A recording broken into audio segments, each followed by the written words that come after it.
This is an inspirational story about the woman and the parrot. The story is told of a woman who bought a parrot to keep her company. But she returned it the next day. "The bird doesn't talk," she told the owner. "Does he have a mirror in his cage?" he asked. Parrots love mirrors. They see their reflection and start a conversation. The woman bought a mirror and left. The next day she returned. The bird still wasn't talking. How about a ladder? Parrots love ladders. The happy parrot is a talkative parrot. The woman bought a ladder. But the next day she was back. "Does your parrot have a swing?" "No."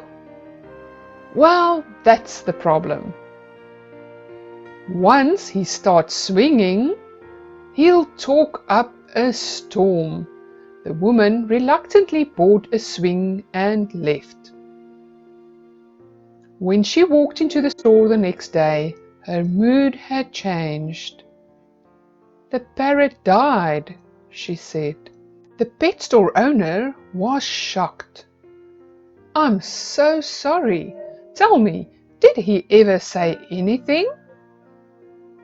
"Yes, right before he died," the woman replied.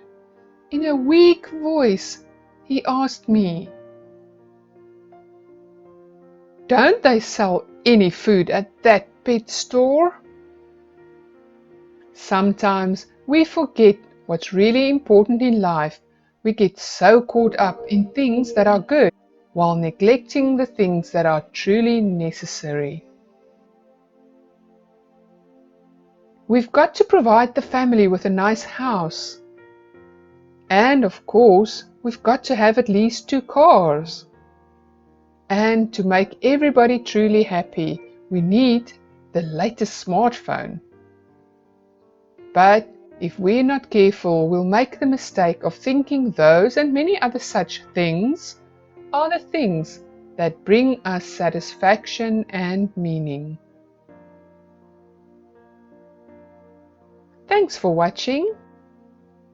Please click subscribe and the notification bell for new updates every week.